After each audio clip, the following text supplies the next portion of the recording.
자, 오늘 12월 둘째 주 주일 예배, 주일 온라인 예배로 또 여러분과 이렇게 함께 또 예배하게 되어서 너무 기쁘고 감사합니다.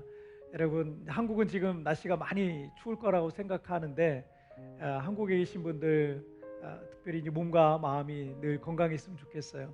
마음이 추워지면 이 건강도 나빠지는 것 같아요. 그래서 여러분 몸과 마음이 늘 건강하게 위해서 여기 필리핀에서 또 기도하겠습니다. 그리고 여전히 또 필리핀에 남아서 함께 또 온라인으로 예배하고 있는 우리 성도님들에게도 동일한 은혜가 있기를 바랍니다. 오늘 이 시간 우리 함께 기도하고 함께 찬양 같이 드리겠습니다. 살아계신 하나님 아버지 감사합니다. 오늘 이 시간 온라인을 통해서 또 현장에서 하나님을 예배하는 사랑하는 성도들 한 사람 한 사람 붙들어 주시고, 지금 상황은 너무 좋지 않은 상황들이 계속 매일매일 반복되고 있지만 우리 하나님 불쌍히 여겨주셔서 이 모든 어려움들과 시련들 우리가 기도하면서 믿음으로 승리해 나갈 수 있도록 주님 축복하여 주시옵소서. 우리 성도들이 있는 곳이 골방이든 그곳이 어디이든 하나님 그곳에 하나님의 성령의 기름 부음이 나타나게 하여 주시고, 오늘 이 시간 우리 자신 하나님께 올려지는 향기로운 제사와 제물로 주님 받아 주시옵소서. 이 시간 모든 영광 우리 주님 홀로 받으실 줄 믿사오며 이 모든 말씀 우리 주님 예수님의 이름으로 기도하옵나이다. 아멘. 사도신경으로 신앙 고백 드리겠습니다.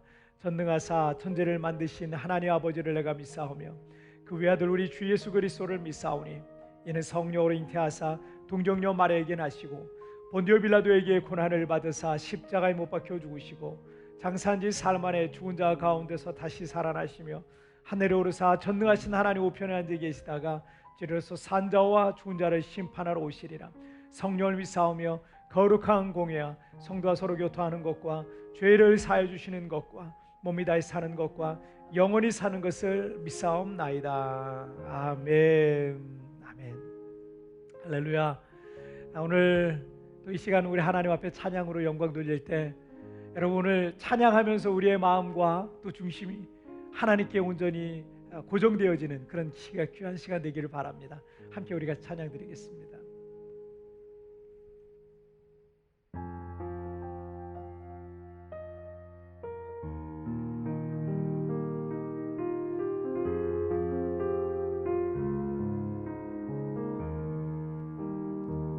내 백성이 나를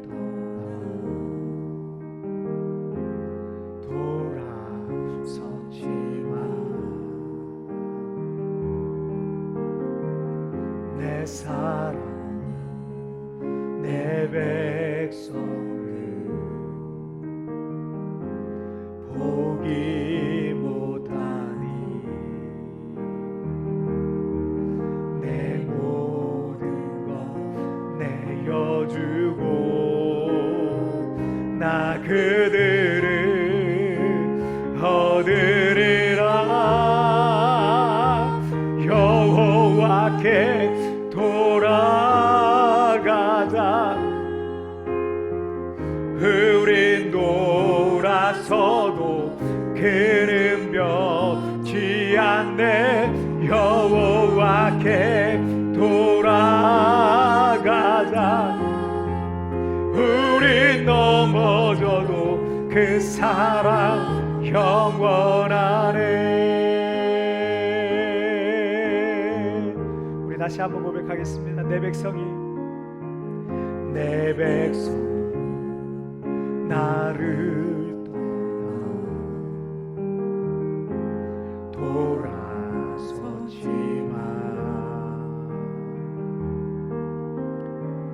내 사랑 내 백성을 보기 못하니 내 모든 것 내어주고 나 그들을 얻으리라. 여호와께 돌아가자. 우린 돌아서도 그는 변치 않네. 여호와께 돌아가자. 우린 넘어져도 그 사랑 우리 다시 한번 여호와께 돌아가자. 우린 돌아서도 그는 변치 않네. 여호와께 돌아가자. 우린 넘어져도 그 사랑 영원하네. 사랑은 오래 참고 자신을 내어주네.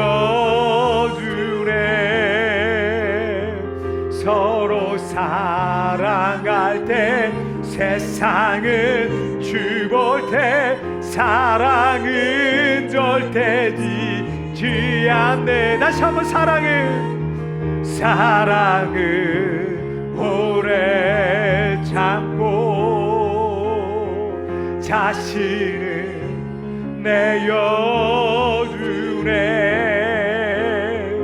서로 사랑할 때 세상을 주보내 사랑은 절대 지지 않네.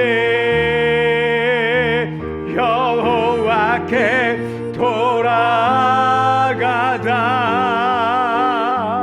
우린 돌아서도 그는 변치 않네. 여호와께 돌아가자. 우린 넘어져도 그 사랑 영원. 우리 다시 한번 여호와께 돌아가자. 우린 돌아서도 그는 변치 않네. 여호와께 돌아가자. 우린 넘어져도 그 사랑 영원하네.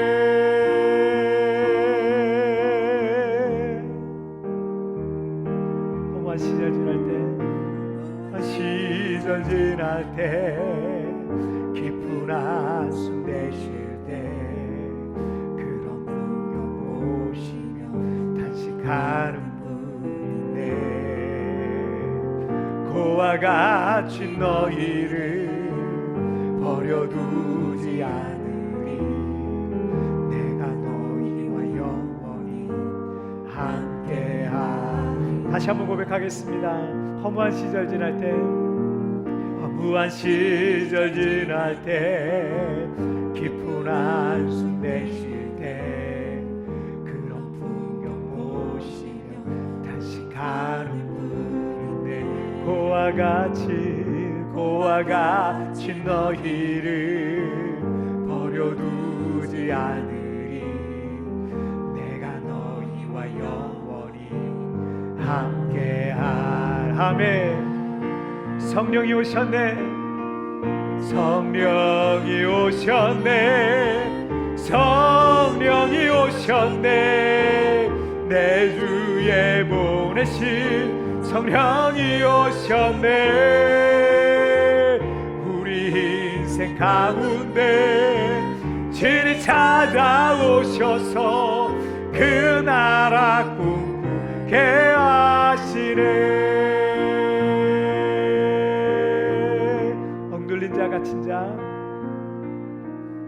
억눌린 자 갇힌 자 자유함이 없는 자 피난처가 되시는 성령님 계시네. 주의 영이 계신 곳에 잠자유가 있다네.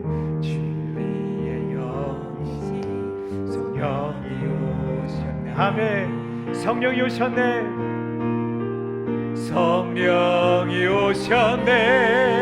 성령이 오셨네. 내 주에 보내신 성령이 오셨네.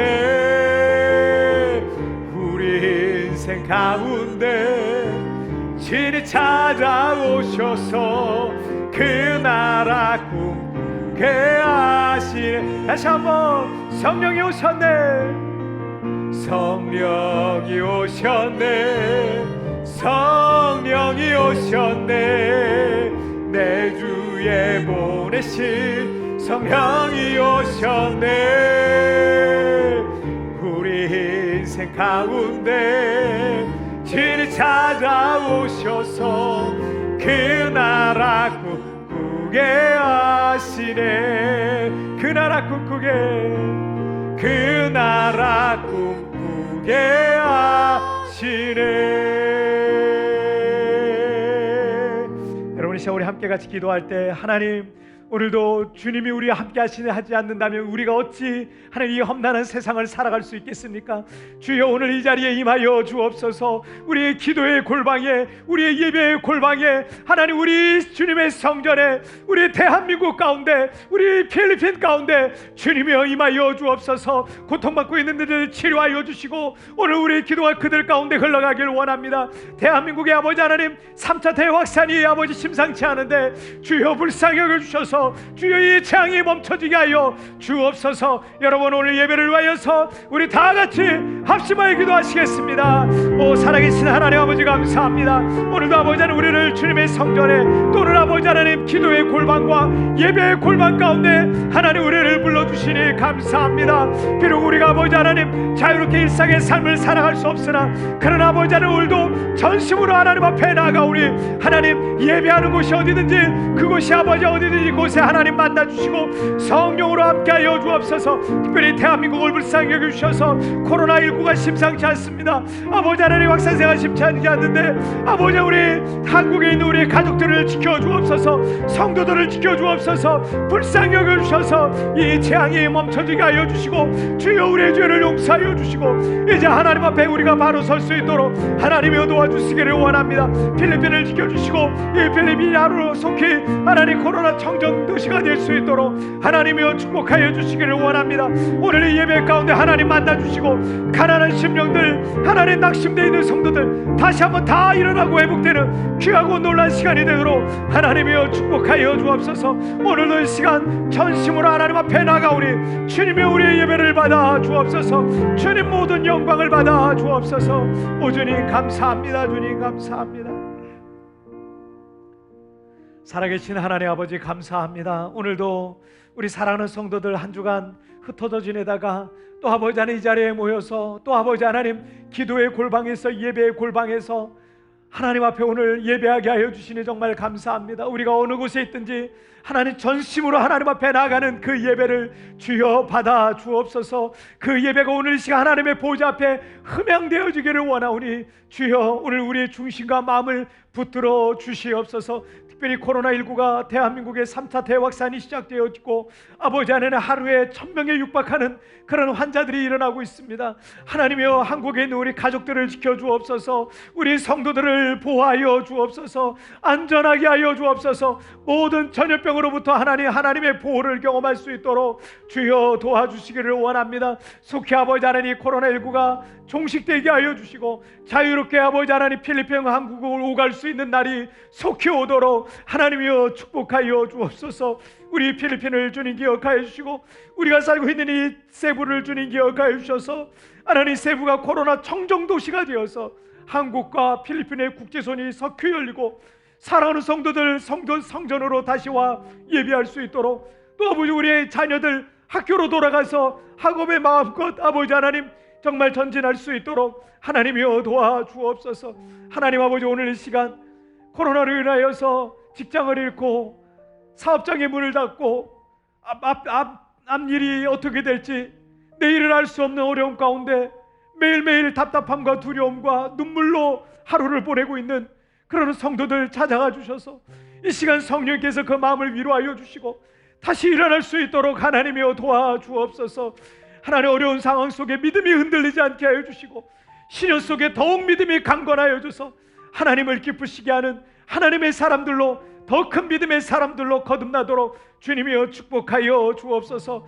너희가 선을 행하되 낙심하지 말지니 포기하지 아니하면 때가 되면 거두리라 말씀하신 것처럼 우리 사랑하는 성도들 포기하지 않게 하여 주시고, 믿음으로 날마다 믿음으로 나아갈 때 결국 하나님께서 가장 선한 것들로 안겨주시고 채워주시는 놀라운 역사가 일어나게 하여 주시옵소서. 이 시간도 여러 가지 마음에 있는 기도의 제목들마다 그 마음의 기도를 들어주옵소서. 하나님, 구하고 찾고 문을 두드리는 이들마다 하나님의 놀라운 역사를 경험하는 귀한 시간이 되어지게 하여 주옵소서. 예배하는 중에, 말씀 듣는 중에, 기도하는 중에, 찬양하는 중에 몸에 있는 모든 병이 떠나가게 하여 주시고 기도의 응답이 임하게 하여 주시옵소서. 이 시간 하나님을 찬양합니다. 주님 모든 영광을 받으실 줄 믿사오며 이 모든 말씀 우리 주님 예수님의 이름으로 기도하옵나이다. 아멘.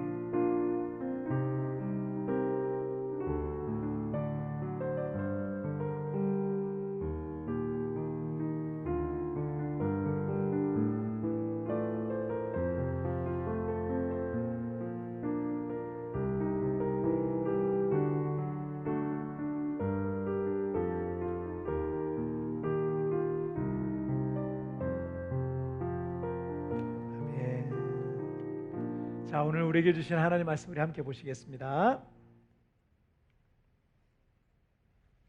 자, 오늘 우리에게 주신 하나님 말씀은 룻기 4장 13절부터 17절까지의 말씀입니다.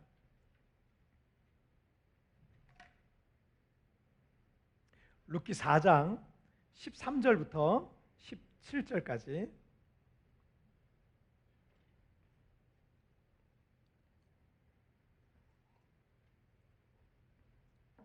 자, 구약 성경 룻기 4장 13절부터 17절까지의 말씀. 자, 우리 한 절씩 교독할 때 제가 13절 말씀 먼저 봉독해 올리겠습니다. 이에 보아스가 룻을 맞이하여 아내로 삼고 그에게 들어갔더니 여호와께서 그에게 임신하게 하심으로 그가 아들을 낳은지라. 여인들이 나오미에게 이르되 찬송할지로다. 여호와께서 오늘 내게 기업물을 자가 없게 하지 아니하셨도다. 이 아이의 이름이 이스라엘 중에 유명하게 되기를 원하노라. 이에 내 생명의 회복자이며 내 노년의 봉양자라. 곧 너를 사랑하며 일곱 아들보다 귀한 내 며느리가 낳은 자로다 하니라. 나오미가 아기를 받아 품에 품고 그의 양육자가 되니. 다 같이요. 그의 이웃 여인들이 그에게 이름을 지어주되 나오미에게 아들이 태어났다 하여 그의 이름을 오벳이라 하였는데 그는 다윗의 아버지인 이새의 아버지였더라. 아멘. 자, 오늘 말씀 제목 함께 읽겠습니다. 시작. 돌아가면 회복된다. 다시 한번 시작. 돌아가면 회복된다. 이 독일과 일본은 그 2차 세계 대전을 일으킨 전범 국가들입니다. 이 전쟁은 가장 많은 희생자와 재산 피해를 남긴 역사상 가장 파괴적인 그런 전쟁이었습니다. 이 전쟁이 끝난 지 지금 75년이 지났지만 지난 세월 동안 이 두 나라가 전범 국가로서의 그 과거사 문제를 대하는 것에 대해서는 대조되는 그런 모습을 계속 보여오고 있습니다. 독일 같은 경우는 1970년 당시 이 서독의 총리였던 이 빌리 브란트 총리가 이 폴란드의 바르샤바 그 유태인의 그 위령탑 앞에 헌화를 한 다음에 뒤를 돌아서다가 갑자기 그냥 무릎을 꿇었어요. 그 자리에서 헌화만 하는 게 아니라 그냥 그 위령탑 앞에 무릎을 꿇고 전쟁을 일으켜서 수많은 사람들을 희생시킨 이 범죄를 전 세계인이 보는 앞에서 사죄하는 그런 일을 했습니다. 이게 뭐 역사적인 사건이 됐고요. 그 이후로 이 독일의 역대 총리들을 비롯한 지도자들도 매년마다 사죄하고 지금까지 이 독일은 100조 원이 넘는 배상금을 계속 지금도 지불하고 있어요. 100조 원이 넘는 어마어마한 금액이에요. 그 돈을 전쟁 그 희생자들에게 계속 또 지불하고 있습니다. 지금도 이 나치 전범들을 찾아내서 재판을 받게 하고요. 얼마 전에도 94세 된 나치 전범이 있었는데 거기서 회계를 담당했다 그래요. 그 전범한테 또 형을 집행해서 재판을 해서 형을 숨어있는 나치들을 찾아내는 거예요. 그래서 벌을 받게 하는 그 죄값을 받게 하고 또 교과서에 그 나치의 만행을 낱낱이 기록합니다. 낱낱이 기록해, 미화하지 않아요. 낱낱이 기록해가지고 자녀 세대에 더 이상 그런 전쟁이, 끔찍한 전쟁이 일어나지 않도록 그것을 이 자녀 세대에 교육을 하고 있어요. 또 손을 들고 인사하는 그 있잖아, 인사, 이 나치의 전형 그 전형적인 그 인사가 있는데 이 상징적인 이 나치의 경례를 하지 못하게 돼 있어요. 독일에서는 만약에 이 관광객들이라도 이게 상징적으로 이렇게 하잖아요. 장난으로. 그래도 500 유로를 벌금으로 내요. 그 유럽에 가서 특히 독일에 가서 그런 거를 상징적 그냥 이렇게 장난으로라도 하면 안 돼요. 그냥 바로 벌금이 들어갑니다. 얼마 전에도 그 여행객들이 그거 했다가 벌금 물었어요. 500 유로씩 벌금을 물게 됐습니다. 나치 깃발이라든지 나치 문양 같은 것도 게시하는 걸 법으로 아예 금지시켜 놓은 나라가 이 독일이란 나라예요. 반면에 일본 같은 경우는 이 전범기라고 할 수 있는 이 우길 승천기를 공식적인 자리에 공공연하게 내거는 경우가 있어요. 뭐 해군 해병대가 막 해군이 막 무슨 훈련을 한다. 거기다 우길 승천기를 걸고 막 이런 장면이 그냥 뉴스에 막 나와요. A급 전범들, 저기가 이제 그 야스쿠니 신사인데 A급 전범, 2차 세계대전을 일으켰던 그 A급 전범들의 위패가 있는 그 야스쿠니 신사에 때가 되면 이 일본의 총리라든지 정치인들 그런 사람들이 몰려가서 거기 참배를 합니다. 그들은 이렇게 얘기를 해요. 사과할 만큼 했다는 거예요. 특별히 지금 정권을 잡고 있는 그런 일본의 정권을 잡고 있는 사람들이 그러죠. 사과할 만큼 했다는 거예요. 지난날의 어떤 잘못과 역사를 감추고 그리고 왜곡하는 데 막 급급해하고 있는 모습을 일본 사람들이 보이고 있어요. 또한 그 부분에 대해서 만약에 항의를 하잖아요. 항의를 하면 어떻게 해요? 경제 보복을 막 일삼는 사람들이 지금의 일본의 정권을 잡고 있는 사람들이에요. 독일의 태도는 진심으로 사죄하고 사과하는 모습이지만 일본의 경우는 이러는 거예요. 내가 미안하다고 했잖아. 이제 그만 좀 해. 이렇게 말하는 거예요. 화내는 거 있잖아요. 내가 미안하다고 했는데 왜 자꾸 그래? 그러면서 마치 이런 식으로 지금 그런 화내고 있는 그런 모습이다라고 밖에 보이지가 않습니다. 전혀 사죄할 마음이 없는 거죠. 진심으로 사죄한 독일은 유럽의 여러 나라들과 협력해서 오늘날 보세요. 유럽이 그 나라가 전쟁을 일으켰던 나라예요. 끔찍한 전쟁을 일으켰던 전범 국가인데 유럽의 EU라고 유럽 연합이 있잖아요. 이 유럽 연합에 독일이란 나라가요 지도자적인 역할을 해요. 거기서 지도자적인 그런 위치에서 유럽의 역사를 계속 새로 끌고 가고 그 다음에 어떤 문제가 있을 때 유럽 연합에서 얘기할 때 독일의 총리의 말이 굉장히 무게가 실립니다. 그런 역할을 하는 나라가 지금 독일이 되어 있어요. 그런데 일본은 우리나라가 가장 가까운 파트너가 될 수 있어요. 정말 좋은 파트너가 될 수 있거든요. 여러분 우리나라에서 제일 많이 여행 가는 데가 일본입니다. 일본을 제일 많이 여행 가요.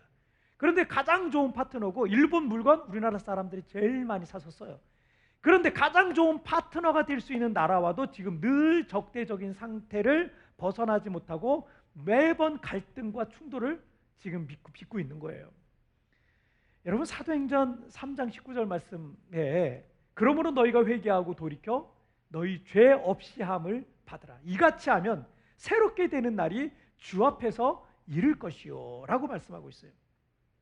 회개하고 돌이키면 죄의 용서뿐만 아니라 하나님 앞에 새롭게 되는 날, 새로운 인생, 새로운 시작을 하게 되어 있다는 거예요. 여러분 돌이키기만 하면 무엇이든 누구든 돌이키기만 하면 늦었다고 생각하는 바로 그 때라 할지라도 돌이키기만 하면요 하나님은 자비가 풍성하셔서 누구든 그 사람에게 새로운 기회를 주시는 겁니다. 이제라도 돌아가면 회복될 수가 있는 거예요. 자, 오늘 첫 번째 주제 말씀 우리 함께 읽겠습니다. 시작. 실패자를 찾으신다. 다시 한번 시작. 실패자를 찾으신다. 사사들이 통치하던 시대에 유대 땅에 큰 흉년이 들었습니다. 베들레헴에 사는 엘리멜렉이라는 사람이 있는데 이 엘리멜렉이라는 사람이 부인인 나오미와 두 아들을 데리고 또 갖고 있던 땅도 팔았어요. 재산을 정리합니다. 재산을 정리해서 팔아가지고 그 먹을 것을 찾아서 동쪽의 모압 땅으로 이주해서 살게 되는 거예요. 그런데 남편인 엘리멜렉이 그 모압 땅에 가서 제대로 정착도 못했는데 죽어버렸어요. 그리고 나오미와 두 아들이 남았는데 나오미는 이 두 아들을 모압 땅에 있는 여인들과 혼인을 시켰습니다. 그래서 결혼 생활을 이제 하고 있었는데 두 아들은 그런데 결혼 생활하는 중에 이 두 아들이 자식도 남기지 못하고 두 아들마저 그 모압 땅에서 죽게 되어버린 거예요. 나오미와 두 며느리만 이제 남게 됐죠. 그래서 나오미는 아직 젊었던 이 두 며느리에게, 이 나오미는 이제 유대 땅으로 돌아가고자 하는 마음이 있었습니다. 그래서 두 며느리에게 아직 너희 젊으니까 친정집으로 돌아가서, 모압의 친정집으로 돌아가서 그리고 너희 새로운 인생을 시작해라 라고 말했어요. 그래서 첫째는 눈물을 흘리면서 다시 모압으로, 자기 친정집으로 돌아가서 새로운 인생을 살았다는 거고, 그 다음에 둘째 며느리인 이 룻기의 주인공이죠. 룻은 결혼을 하면서 유대 사람들과 베들레헴 사람하고 결혼을 하면서, 그러면서 여호와 신앙을 갖게 된 거예요. 그래서 이 룻은 자기 시어머니를 따라 유대 땅, 어머님의 하나님이 나의 하나님이다 이렇게 말하면서 나도 어머니 따라서 유대 땅으로 가겠다라고 말을 합니다. 그래서 룻은 시어머니를 따라 유대 땅에 오게 됐고, 베들레헴에서 보아스라고 하는 사람을 만나서 재혼하게 되었다라는 내용이 룻기의 스토리예요. 자, 좀 더 잘 살아보려고 남편과 두 아들을 데리고 땅을 정리하고 재산을 다 정리해서 모압 땅으로 떠났던 이 여인 나오미는 그 잘 살아보려고 했던 그 땅에서 남편을 잃었고 두 아들마저 잃었습니다. 그리고 며느리인 룻은 젊은 남편을 잃었고요, 시어머니 나라인 낯선 땅 유대의 베들레헴으로 돌아왔습니다. 그런데 이 나오미가 며느리 룻을 데리고 이렇게 동네로 들어가니까 10년 만에 이 마을로 돌아온 나오미의 이 초라한 행색을 보고 온 마을 사람들이 깜짝 놀라게 됩니다. 자, 그래서 여러분 1장 20절에 보면 1장 20절 함께 읽겠습니다. 시작. 나오미가 그들에게 이르되 나를 나오미라 부르지 말고 나를 마라라 부르라. 이는 전능자가 나를 심히 괴롭게 하셨습니다. 나오미라는 이름 뜻이 참 좋은 뜻이에요. 나오미가 이런 유명한 무슨 모델이나 그 유명한 외국 그런 배우 중에 나오미 뭐 이렇게 되는 그런 이름을 제가 본 것 같은데, 그런데 굉장히 좋은 이름이에요. 희락, 기쁨, 즐거움 뭐 이런 뜻이에요. 굉장히 좋은 뜻이죠. 그래서 그런 이름, 그런 의미를 갖고 있었어요. 그런데 나오미는 자기를 그런 이름으로 부르지 말라는 거예요. 그리고 괴로움, 고통, 슬픔, 쓰라림의 뜻을 갖고 있는 마라라는 이름으로 자기를 그렇게 부르라는 거예요. 내 인생은 그렇게 돼버렸다는 거예요. 자, 그리고 1장 21절 말씀. 자, 1장 21절 말씀에 내가 풍족하게 나갔더니 여호와께서 내게 비어 돌아오게 하셨느니라. 여호와께서 나를 징벌하셨고 전능자가 나를 괴롭게 하셨거늘 너희가 어찌 나를 나오미라 부르느냐 하니라. 나오미는 그 마을에서 그래도 괜찮게 살던 사람이었던 것 같습니다. 하지만 10년 만에 다시 고향으로 돌아왔을 때 그녀의 형편은 이루 말할 수 없을 만큼 초라해져 버린 겁니다. 그녀는 슬프고 괴로운 쓰디쓴 인생을 살아가고 있었어요. 그리고 그녀와 함께 베들레헴에 따라온 며느리 모압 여인 룻은 이방인이었고 그녀의 처지도 매한가지였습니다. 자, 우리 교회와 성도들도 외국에서 생활하고 있기 때문에 이런 상황들이 사실은 남같지는 않아요. 남일 같지는 않아요. 지금도 많은 한국 사람들이 외국에 나가고 살고 싶어요. 10명 중에 한 4명은 외국에서 생활해보고 싶다라는 그런 마음이 있으시더라고요. 애들 데리고 외국 가고 싶다 이런 마음이 있으시더라고요. 그런데 어떤 분들이 재정을 준비하고 또 용기를 내서 외국으로 나갈 때는요, 한국에서보다 더 나은 삶을 살고 싶어서 고국을 떠나는 거 아니겠어요?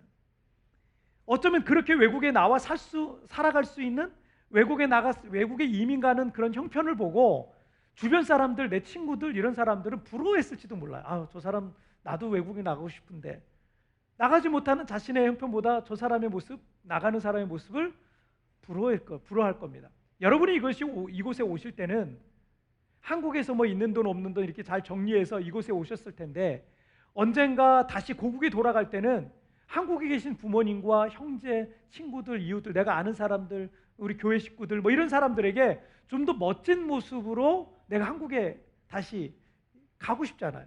그런 모습이 되고 싶잖아요. 그런데 올해 이 코로나 팬데믹으로 인해서 이곳 필리핀 세부의 교민들이 다 대부분 급히 철수할 수밖에 없었습니다. 우리 교회 성도들도 마찬가지죠. 한국에서 나올 때만 해도 사실 자신만만했는데 여기 외국에 나와서 사시는 분들이 보통 분들은 아니시잖아요.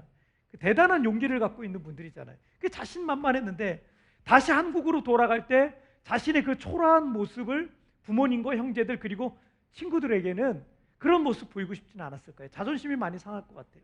그렇게 여기에서의 더 나은 삶의 꿈을 다 이루어보지도 못하고 어쩌면 많은 것들을 잃고 손해보고 지금의 모습이 행색이 너무 초라해 보일 수 있는 모습으로 귀국해서 지금 우리 성도들 같은 경우도 지금 한국에 계신 부모님에게 그냥 얹혀 사는 거예요.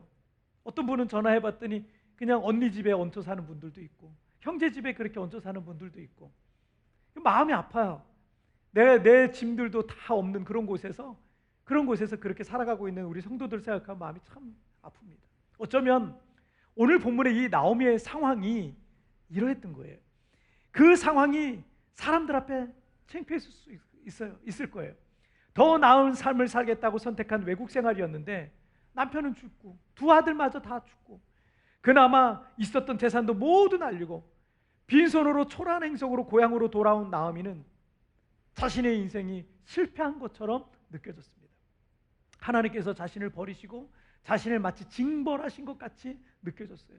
이제 인생에 어떠한 소망도 가질 수 없는 인생의 나락으로 벼랑으로 떨어진 것 같은 그런 생각이 들었습니다. 그런데 우리가 이스라엘이라는 이 땅에 있는 영적 의미를 우리가 이해해야 오늘의 우리 이 룻기를 이해하는 데 좀 도움이 되거든요. 하나님께서 이스라엘의 시조 아브라함에게 약속한 땅이 바로 그 가나안 땅, 이스라엘 땅이었어요. 그런데 그 땅을 그의 후손에게 주어서 나라를 이루게 해주시겠다라고 말씀하셨기 때문에 여러분 아브라함 이야기 읽어보면 아브라함 창세기 12장에 보면 아브라함이 기근을 만나요. 그래서 어떻게 해요? 애굽으로 내려가잖아요. 그런데 그 애굽에서 자기 사랑하는 부인 사라를 뺏길 뻔해요. 큰 어려움을, 큰 위기를 만나게 됩니다. 그래서 다시 그 애굽을 도망치듯이 돌아왔는데 하나님께서 거기서 아브라함에게 복을 주시는 거예요. 아브라함의 그 아들 이삭도 마찬가지였죠. 기근이 들었어요. 아버지 아브라함 때처럼 기근이 들었었어요. 그래서 짐 싸들고 이제 가족들 데리고 애굽으로 가서 거기는 먹을 게 있다니까 애굽으로 가서 살려고 짐을 싸서 내려가려고 막 준비하고 있는데 하나님께서 이삭에게 나타나셔서 너 내가 지시한 이 땅에 그냥 있어라. 내가 여기서 너에게 복을 줄 것이다 라고 말씀을 하시는 거예요. 이삭이 믿음으로 그 말씀에 순종해서 그래서 100배의 복을 얻었다라는 내용을 우리가 성경을 통해서 잘 알고 있습니다. 자, 그래서 힘들고 어려워도 그 땅을 떠나서는 안 된다는, 그 땅을 떠나는 것 자체가 저주다 라는 게 룻기에서 특별히 구약 성경에서 이스라엘 사람들에게 주시는 그 이스라엘 가나안 땅이 갖고 있는 의미입니다. 왜냐하면 하나님의 약속이 있는 땅이거든요. 하나님의 축복이 머무는 땅, 하나님께서 함께 하시는 바로 그곳에 머물러야 복을 받을 수 있다라는 것을 말씀해 주고 있는 거죠. 그런데 나오미의 가정은 힘들어서 그 땅을 떠났다는 거예요. 여기에 그런 상징적인 의미들이 내포되어 있는 거죠. 그리고 그 땅을 떠났더니 남편이 죽고 두 아들도 죽고 가정이 풍비박산이 났습니다. 하지만 하나님께로 돌아가면 하나님께서 축복하시는 바로 그곳으로 다시 돌아가면 다 회복이 된다라는 메시지를 우리에게 주시고 있는 거예요.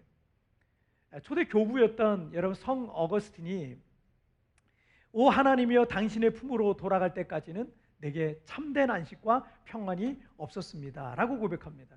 어거스틴은 젊은 날 방탕한 삶을 살았습니다. 만이교라는 이단에도 빠져서 심취한 적도 있었습니다. 하지만 거기엔 세상적인 쾌락은 있었지만 바로 그 자리에는 하나님은 안 계셨어요. 하나님의 품으로 돌아갈 때까지는 참된 안식과 평안을 누리지 못했던 겁니다. 로마서 5장 20절 말씀에 죄가 더한 곳에 은혜가 더욱 넘쳤다라고 말씀하고 있는데 지금 집을 나가봤던 탕자가 아버지의 집이 얼마나 좋은지를 알았어요. 아버지의 집에 있을 때는 그 집이 얼마나 좋은지 잘 몰랐어요. 빨리 벗어나고 싶고 빨리 독립하고 싶었어요. 그런데 집을 나가보니까 아버지의 집이 아버지의 품이 얼마나 좋은 곳인지를 깨달았어요. 신약 성경에 보면 이방인과 죄인과 세리와 창녀 이런 표현들이 많이 나오는데 그들이 오히려 하나님의 은혜를 더 크게 느끼고 감사했던 것과 같이 여러분 죄와 실패가 있는 곳이 있다면 거기에는 하나님의 은혜가 더 크게 역사하는 거예요. 여러분이 죄인입니까? 여러분이 실수했습니까? 여러분이 실패했습니까? 시련과 고난 속에 있습니까? 거기에 하나님의 은혜가 더 크게 임할 것을 여러분 믿으시길 바랍니다. 제가 저를 너무 잘 알잖아요. 저는 대단한 사람이 아니거든요. 어릴 때부터 저는 뭐 하나 제대로 하는 게 하나도 없었던 사람이에요. 보통 이제 훌륭한 위인들을 이 스토리를 읽어보면 어릴 때부터 남달랐더라고요. 어릴 때부터 그 사람은 참 그 어려운 환경 속에서 그냥 달빛에 책을 보고 막 어릴 때부터 뭐가 달랐어 뭐 이런 게, 저는 어릴 때부터 다른 게 하나도 없었어요. 그냥 어릴 때부터 저는 뭐 하나 제대로 하는 게 없었고 세상적으로도 자랑할 만한 게 하나도 없고 똑똑하지도 않았고 성장 배경과 환경도 뭐 그렇고 뭐 하나 자랑하고 의지할 만한 거 저에게는 하나도 없었어요. 더더구나 나중에 제가 예수님을 믿게 되고 예수님 앞에 나아갔더니 저의 죄는 정말 저는 말할 것도 없이 죄가 많아서 하나님 앞에 부끄러워서 고개를 들 수 없을 정도였어요.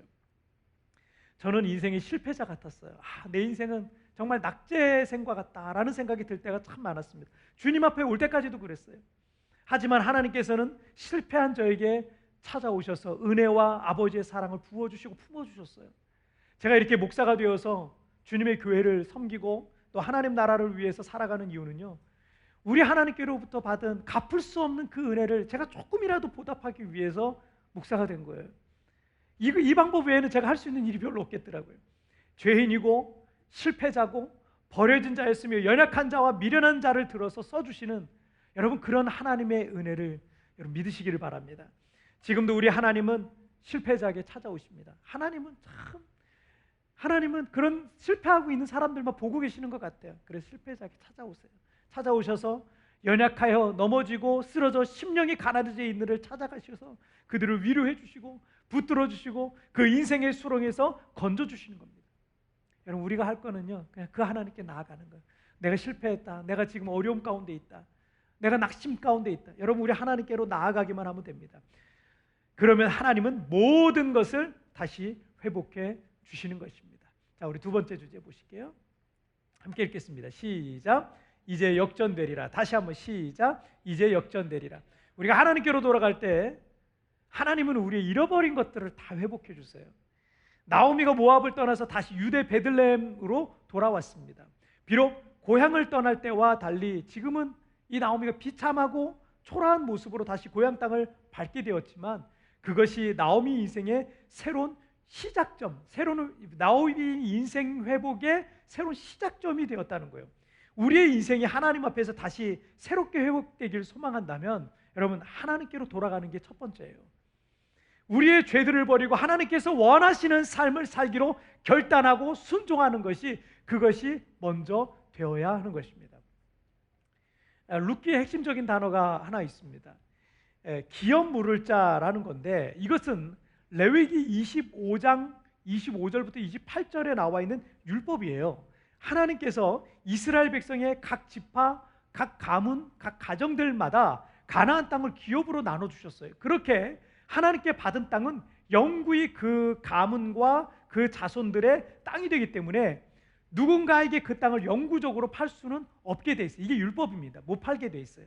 다만 재정적인 어려움을 겪고 있을 때 그 땅 중에 일부든 또 땅의 전부든 그 땅을 저당 잡히고 돈을 빌릴 수가 있었어요. 하지만 갚을 능력이 안 되면 그 땅은 희년이 될 때까지, 희년이라는 게 77이 49에서 50년째 되는 날이거든요. 그 희년이 될 때까지는요, 돈을 빌려준 사람이 그 땅을 소유하게 돼 있는 거예요. 근데 50년 지나봐요. 지금 내가 50살인데 50년 뒤에는 100살 되잖아요. 이게 참 어려운 거예요. 하지만 저당 잡힌 사람은 땅이 없으면 당장 굶어 죽을 수 있기 때문에 어떤 구제책이 하나 필요했던 겁니다. 구제책이. 이 기업 물을 자라는 것은 쉽게 말해서 자신을 구제해 줄 친척, 영어에 나와 있는 뜻 그대로가 자신을 구제해 줄 친척을 의미합니다.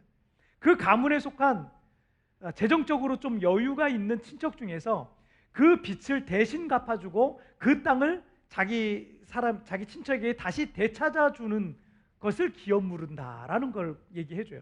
그런데 가난한 친척을 위해서 큰 돈을 들여서 빚을 대신 갚아준다. 여러분, 그것이 어떨 것 같아요? 쉽지 않아요. 그 쉬운 게 아니에요. 요즘처럼 각박한 세상에서는 더더욱 이건 쉽지 않은 그런 제도일 수 있어요. 형제들 간에도 너무 그런 게 많으면, 재정적인 문제가 많으면 심지어는 이제 형제의 연을 끊어버리는 경우도 사실은 많이 있습니다. 왜냐하면 방법이 없는 거예요. 도저히 안 되는 거예요. 그런데 나오미의 가정 같은 경우는 대를 이을 아들들마저 모두 다 죽고 하나도 없었어요. 다만 가능한 방법이 있다면 남편을 잃은 며느리 룻이 기업물을 짜와 결혼을 해가지고 자식을 낳아서, 원래 시아버지였던 엘리멜렉 있죠? 그 엘리멜렉의 가문, 나오미의 가문을 대신 잇는 거예요. 다른 남자랑 결혼, 기업물을 짜와 결혼을 해가지고 자식을 낳아서 그 낳은 첫 번째 자식이 엘리멜렉의 가문, 나오미의 가문을 대를 잇는 자식이 되는 거예요. 그래서 기업물을 짜는 자식을 낳아도, 룻과 결혼해서 자식을 낳아도 그 자식이 내 자식이 아닌 거예요. 내 이름으로 이 가문을 잃는 게 아니에요. 내 이름으로 가문을 잃는 게 아니라 엘리멜렉의 아들이 되고 나오미의 아들이 되는 거예요. 그런 식으로 가문을 잃는 이런 제도가 있었어요. 그래서 그 땅을 그 가문에 계속 주려고 하시는, 그 땅을 영구히 그 가문에게 영원히 상속해 주시려고 하는 그런 어떤 메시지가 있는 거고, 상징적인 메시지는 영원히 그 땅을 상속한다. 여러분, 땅이라는 건 영원하지가 않잖아요, 그죠? 그런데 영원히 상속한다. 이 천국을 영원히 우리에게 상속하신다라는 어떤 영적인 메시지도 거기에 같이 담겨 있는 겁니다. 자, 어쨌든 그러니까 기업물을 짜 입장에서는 보세요. 특별히 룻의 가정에 이게 그 나오미의 가정에 이 기업물은다. 기업물을 짜 입장에서는요, 빚도 갚아줘야 되고요, 후손도 없으니 자식을 낳아서 그 가문의 아들까지 줘야 되는 그런 상황인 거예요. 그러니 룻기에서 이 나오미의 가정에 기운 물을 짜는요, 큰 희생이 따르게 되어 있는 거예요. 그래서 여러분, 룻기 4장에 보면은 친척들이 여러 있었는데 그 가장 그러니까 첫 번째, 이게 뭐 삼촌이 있고 사촌이 있고 뭐 오촌, 육촌 이렇게 쭉 나갈 거 아니에요. 제일 가까운 친척에게 너 이거 기업 좀 네가 물어야 된다라고 하니까 거절을 해요. 나는 그런 상황은 못 물은다. 근데 그것을 수락한 사람, 그것을 오케이 한 사람이 누구냐면 보아스라는 사람이에요. 어쨌든 이거에 큰 희생이 따르게 되어 있기 때문에 지금 나오미는 실패한 자, 망한 자, 모든 것을 잃은 자인 이 나오미의 가문이 다시 회복한다는 것은 거의 불가능에 가까운 그런 상황인 겁니다. 자, 오늘 보면 13절 말씀 보실게요. 13절 함께 읽겠습니다. 시작. 이에 보아스가 룻을 맞이하여 아내로 삼고 그에게 들어갔더니 여호와께서 그에게 임신하게 하심으로 그가 아들을 낳은지라. 기업물을 짜 보아스가 룻을 아내로 맞이해서 결혼해가지고 룻이 임신하게 돼서 아들을 낳게 되었다라는 내용이죠. 룻은 모함에서 이 나오미의 아들과 결혼했을 때 자식이 없이 남편이 죽었어요. 그런데 그녀가 보아스와 결혼해서 아들까지 낳게 되었으니 룻의 인생이 완전히 지금 역전된 그런 상황입니다. 자, 그리고 또 있어요. 14절 말씀도 볼게요. 시작. 여인들이 나무에게 이르되 찬송할지로다. 여호와께서 오늘 내게 기업물을 자가 없게 하지 아니하셨도다. 이 아이의 이름이 이스라엘 중에 유명하게 되기를 원하노라.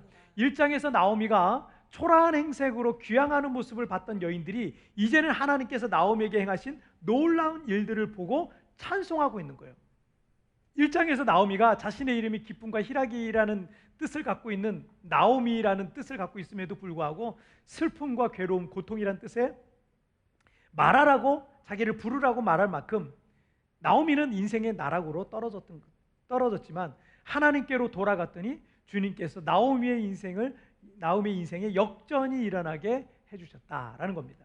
룻기는 이 성경의 주인공인 룻의 해피엔딩으로 결론을 맺지 않아요. 여러분, 룻기 전체적으로 룻의 이야기가 많이 나오거든요.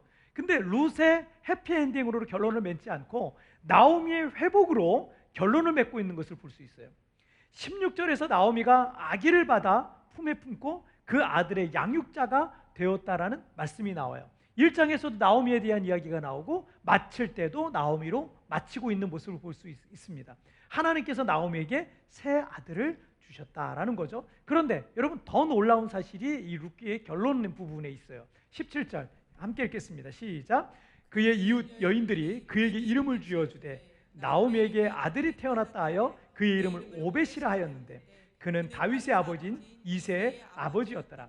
자, 그 마을의 여인들이 나오미의 아들의 이름을 지어줬는데 뭐라고 했어요? 오벳이라고 했어요. 그런데 그는 다윗의 아버지인 이새의 아버지였다라는 거예요. 자, 룻과 보아스가 결혼을 했죠. 그 결혼에서 누가 태어났어요? 오벳이 태어났어요. 오벳이 이새를 낳았고 이새가 다윗을 낳은 거예요. 다윗 왕을 낳은 거죠. 자, 실패한 인생인 줄 알았던 나오미와 룻은 이스라엘 역사상 가장 위대한 왕인 다윗 왕의 직계 할머니가 된 거예요.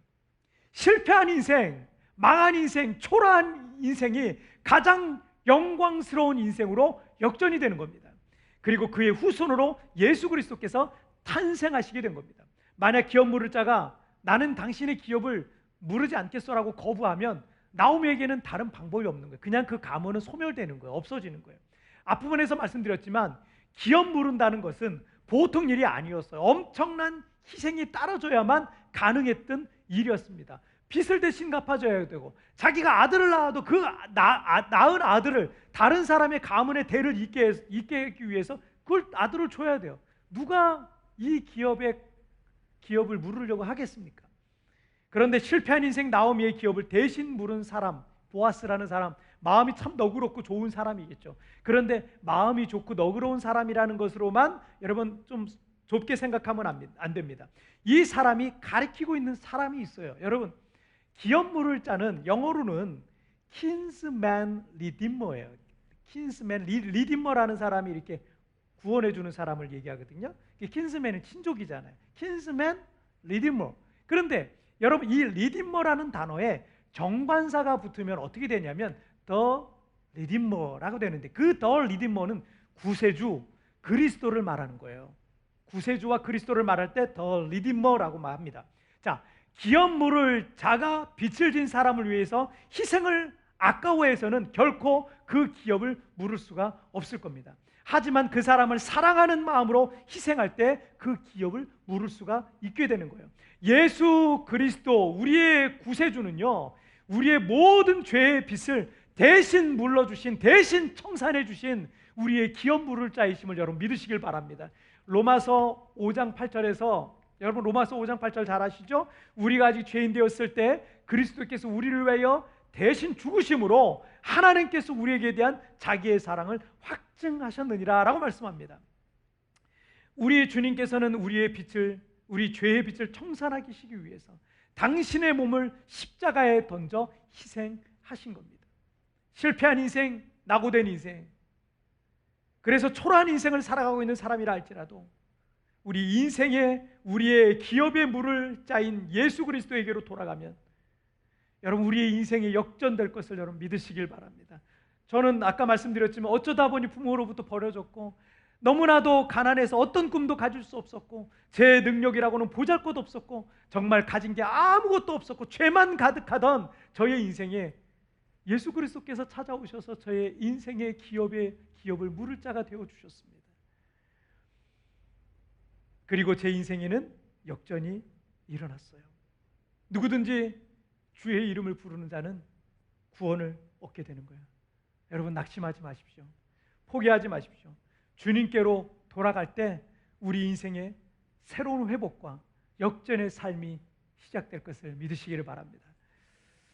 자, 오늘 말씀 두 가지 나눴습니다. 정리해 볼게요. 두 가지 같이 읽겠습니다. 시작. 실패자를 찾으신다. 이제 역전되리라. 다시 한번 시작. 실패자를 찾으신다. 이제 역전되리라. 여러분, 하나님은 실패한 사람들, 왜 그러냐면 실패한 사람들이 심령이 가난해요. 심령이 가난해. 그 실패한 자들을 하나님께서 보시고 또 그들에게 하나님 은혜를 베풀어 주세요. 어쩌면 더 큰 은혜가 그들에게 임할 겁니다. 그리고 역전의 역사가 그들의 인생 가운데 나타나서 하나님이 영광을 받으실 거예요. 여러분, 우리 한 사람 한 사람의 연약함, 시련들, 아픔들 그런 것들이 있지만요, 여러분 그거 여러분 간증거리 될 거예요. 이 모든 것들이 지금의 이 모든 상황들이 여러분 간증거리가 되어서 하나님께 이 역전의 하나님, 그 역전의 하나님을, 기적의 하나님을 여러분 간증할 날이 오게 될 줄 믿습니다. 여러분 함께 우리 찬양 같이 드리겠습니다.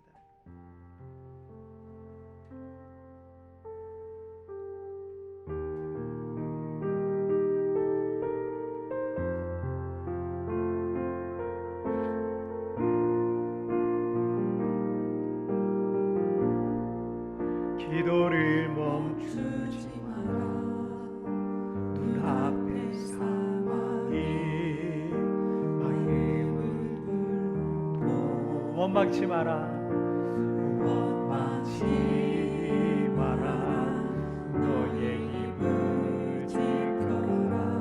저들은 너의 힘을 보고 있다. 마음을 뺏기지 마라. 마음이 뺏기지 마라. 내가 널 도우지 않는다 소리에 너의 모든 게 불리해도 너는 기도를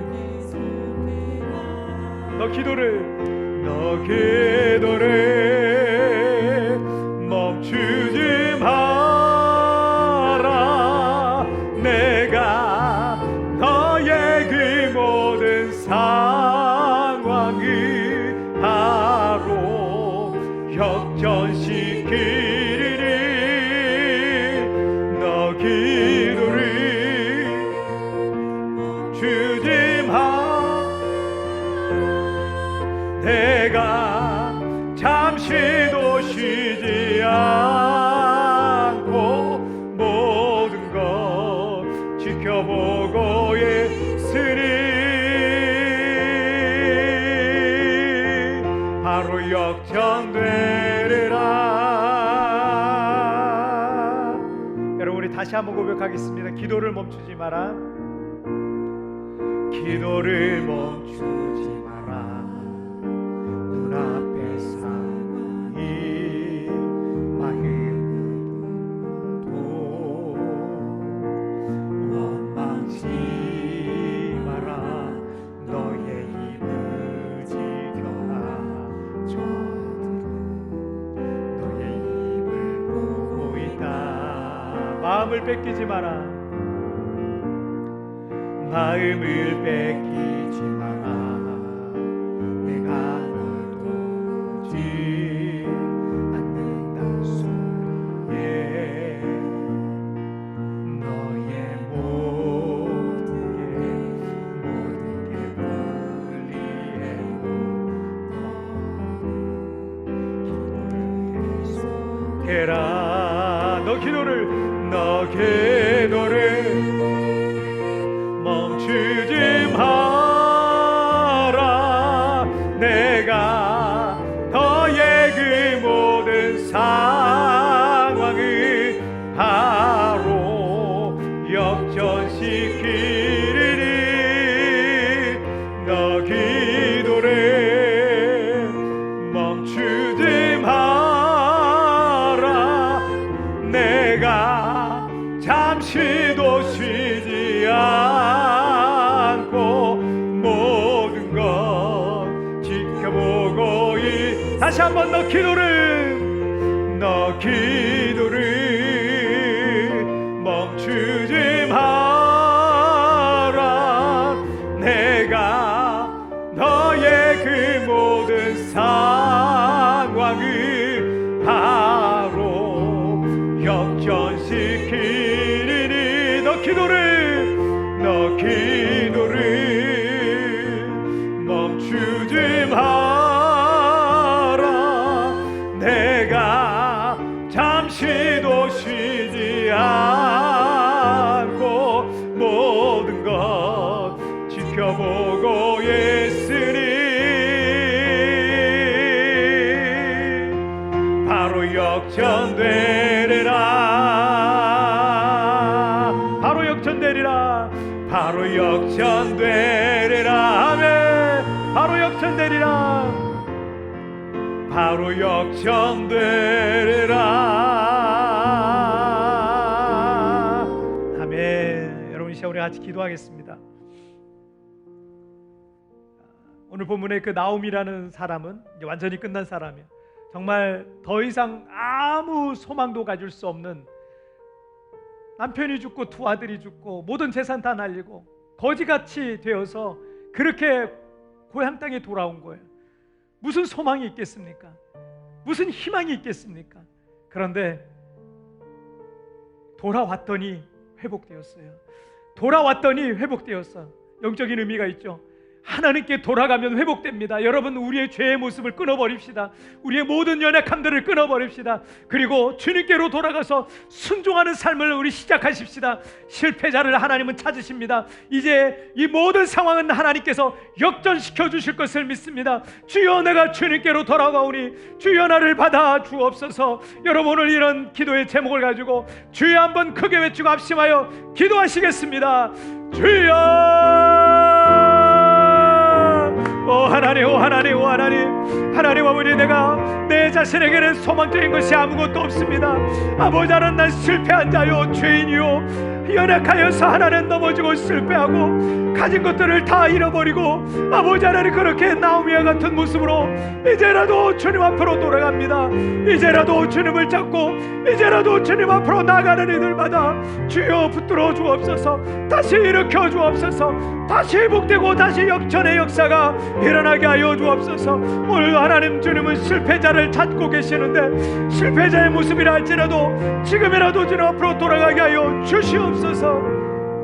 주님 감사합니다. 주님 감사합니다. 살아계신 하나님 아버지, 하나님, 우리는 나오미처럼 정말 내 힘과 내 능력으로 잘 살아보려고 그렇게 애쓰고 힘쓰며 우리가 살아왔지만, 그러나 주님이 계시지 않는 바로 그곳은 절망과 실패와 하나님, 우리 인생의 종말이 있는 그러는 소망이 없는 곳이었음을 주님 앞에 고백합니다.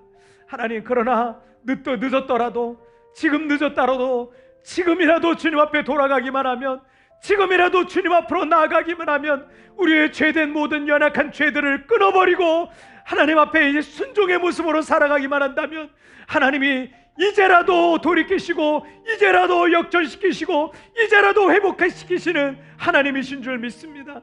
하나님은 지금도 실패한 자를 찾고 계시는데, 주여, 내가 실패한 자입니다. 주여, 내가 연약한 자입니다. 이제라도 주님 앞으로 나아가오니 주여 나를 붙들어 주시고 이제 우리의 삶에도 이제 다시 역전의 인생이 시작되게 하여 주시옵소서. 나오미의 복이 우리에게도 임하게 하여 주시고, 이제 나오미의 삶에 주셨던 그 놀란 축복과 역사가, 역전의 하나님이 우리의 삶에도 경험되어지게 하여 주시옵소서. 주여, 내 삶에 그렇게 역전의 역사들이 일어나 하나님의 이름을 간증하고 자랑하는 하나님의 사람들 되게 하여 주시옵소서. 모든 영광 우리 주님 홀로 받으실 줄 믿사오며 예수님의 이름으로 기도하옵나이다. 아멘. 자, 우리 찬양 드리시면서 준비한 예물 우리 하나님 앞에 봉헌하시겠습니다. 나 무엇과도 주님을 바꾸지 않으리.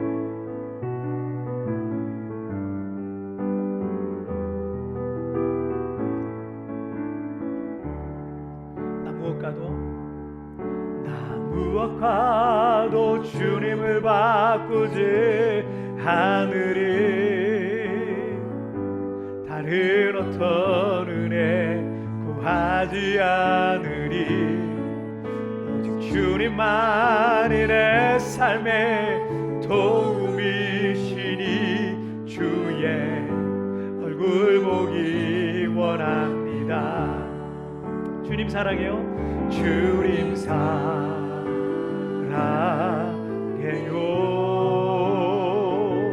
헌만과 정성 다해 하나님의 신실한 친구 되기 원합니다. 아멘. 자, 광고 말씀 드리도록 하겠습니다. 오늘 여러분, 지금 어려운 시간들을 아마 지금 보내시리라 이렇게 생각이 듭니다. 한국에 지금 코로나 확진자가 이제 1000명에 육박하게 됐다는 소식이 급격하게 지금 늘어나고 있는데, 항상 조심하셔야 되는 것 같아요. 그래서 여러분, 어딜 가시든 교회 가실 때든 어디든 마스크 항상 하시고 다니실 수 있도록 이렇게 좀 조심하시고, 사람 너무 많은 곳에는 여러분 되도록이면 좀 삼가하시고, 되도록이면 좀 조심조심 하셔서 우리 성도들 중에 아픈 분들 없으셨으면 좋겠습니다. 또 이 코로나가 지금 장기화되면서 재정적인 큰 어려움 가운데 있는 이들도 참 많이 계신 것 같아요. 그래서 헌금을 드리고 싶어도 드릴 수 없는 분들을 위해서 제가 열심히 기도하고 있습니다. 우리 성도님들 힘내셔서 이 어려움 잘 이겨내시길 바라겠고, 우리 성도 중에 뭐 여러분 잘 아시는 우리 세부 부부도 보니까 엊그저께 저희 집에 잠시 이제 시장 보려고 이 세부까지 나왔어요. 그래서 잠시 장 보고 갔는데 얼마나 정말 막막한 시간들을, 이 코로나 때문에 얼마나 막막한 시간들을 보냈는지 몰라요. 그래서 당장이라도 한국으로 돌아가야 되는 그런 상황이었지만 이 세부를 정말 사랑하고 좋아하고, 그래서 여기서 어떻게든 한번 일어나야 되겠다 이런 생각 때문에 제가 우리 코로나 시작되면서 새로운 기업을 달라고, 우리 성도들 기업 문 닫았지만 새로운 기업을 달라고 그렇게 기도하는 중에 우리 세부부가 그래도 이렇게 뭐라도 하려고 이렇게 유튜버를 한다고 해서 이렇게 처음에는 너무 막막했지만, 그런데 뭐 지금 너무 잘하고 있어요. 그래서 며칠 전에는 와가지고 하나님 앞에 처음 소득의 11조를 이제 정식적인 11조를 제대로 드리게 됐다고 와가지고 기도를 해달라고 그 헌금목도를 가져왔더라고요. 뭐 엄청 큰 돈은 아니지만 정말 축복 기도를 많이 해줬어요. 하나님, 이 세부부가 11조를 가져왔길래 11조를 10만 페소 하는 그런 가정이 되게 해주세요. 10만 페소, 20만 페소 할 그런 날이 속히 오게 해주세요. 그렇게 기도했는데 여러분, 이것이 언젠가 이루어질 거라고 저는 믿습니다. 그래서 여러분 기도해 주시고, 정말 아무것도 보이지 않는 상황이지만 분명 하나님께서 우리를 통해 일하시고 역사하시고 새로운 기업 분명히 주실 줄 믿습니다. 그래서 오히려 이 세부 부부는 코로나 이후에 더 믿음이 좋아진 것 같아요. 더 하나님 앞에 정말 매달리고, 또 그 온라인으로 예배를 드리지만 온라인을 통해서 간절하게 하나님 사모하고 예배하고 기도하고 있는 그 모습을 볼 때 얼마나 감사한지 몰라요. 여러분, 포기하지 마십시다. 낙심하지 마십시다. 그리고 우리 각 가정 가운데 하나님이 새 길을 열어주시고 새 역사를 이루어 주시게 될 줄 믿습니다. 우리 교회도 지금은 이렇게 정말 10명 정도밖에 현장에서 나와서 예배 드릴 사람이 없지만, 그러나 언젠가 다시 이 한 200석 되는 이 자리가 가득 차서 함께 예배할, 영광 돌리고 예배하고 식당에서 아이들과 떠들면서 함께 식사하고 그럴 날 오게 될 줄 믿습니다. 주일 예배 시간 우리 필리핀 시간 10시고 한국 시간 11시에 현장 예배, 온라인 예배 병행해서 같이 동시에 드리고 있습니다. 또 온라인 기도회가 매일 아침 9시부터 30분 동안 30-40분 동안 진행이 되고 있습니다. 그리고 성탄절 예배 안내 있습니다. 우리가 이번에는 성탄 전야 발표회는 따로 안 하는 게 좋을 것 같습니다. 그래서 성탄 전야 발표회는 따로 없고 성탄절 예배만 드립니다. 그날이 금요일이더라고요. 금요일 날 아침 10시에, 또 한국 시간은 오전 11시입니다. 그 시간에 성탄절 예배만 드리도록 하겠습니다. 현장 예배, 온라인 예배 같이 드리니까 한국에 계신 분들은 온라인 예배에 동참하시면 되겠습니다. 성탄절 온라인 어린이 특송이 있는데 우리 사모님께 특별히 여러분 문의해 주시면 되겠습니다. 나머지는 여러분 웹주보 여러분 잘 참조하셔서 또 교회가 이렇게 지금 돌아가고 있구나 이렇게 좀 알고 계시면 되겠어요. 우리 있는 자리에서 한번 일어나실까요? 제가 헌금을 위한 기도와 축도로서 예배를 마치도록 하겠습니다. 하나님 아버지, 감사합니다. 하나님의 사람, 믿음의 사람들에게도 기근이라는 것이 있었는데 이삭의 때에도 아브라함 때처럼 기근이 있었습니다. 그런데 하나님은 그 기근의 때를 통해서 우리에게 뭔가 특별한 은혜들을 부어주셨던 것을 성경을 통해서 우리가 많이 발견하게 되는데, 하나님, 우리 사랑하는 성도들의 인생의 기근 가운데 하나님 찾아가 주셔서 하나님 그곳에 특별한 간증거리들이 시작되게 하여 주시옵소서. 역전의 하나님, 역전의 역사들이 성도들의 가정 가운데, 생업과 기업 가운데 나타나게 하여 주옵소서. 오늘도 정성껏 준비해서 드린 예물들을 주님 받아 주옵소서. 주정 헌금과 감사 예물과 하나님 나라 확장을 위해서 선교 예물과 또 건축 헌금과 또 소득의 11조를 구별해서 하나님 앞에 정말 너희가 11조를 통해서 나를 시험해 보라고 말씀하신 것처럼 하나님 앞에 특별하게 믿음으로 드린 이 손길들을 주님 받아 주셔서 하나님, 이것이 성도들의 가정에 만배가 되어서 돌아오게 하여 주시옵소서. 이 물질이 이 땅에 죽어가는 많은 영혼을 살리고 또 하나님 나라를 확장하는 귀한 예물이 되어지게 하여 주시옵소서. 지금은 우리 주 예수 그리스도의 은혜와 우리 하나님 아버지의 다함이 없는 사랑하심과 성령 하나님의 위로와 교통과 내주와 충만하시는 종이 오늘 역전의 하나님을 신뢰하고 날마다 주님께로 돌아가고 주님께로 나아가기로 오늘 마음에 작정하고 결단하고 돌아가는 우리 광명의 모든 성도들 머리 위에 지금부터 영원토록 함께 계시기를 축원하옵나이다. 아멘.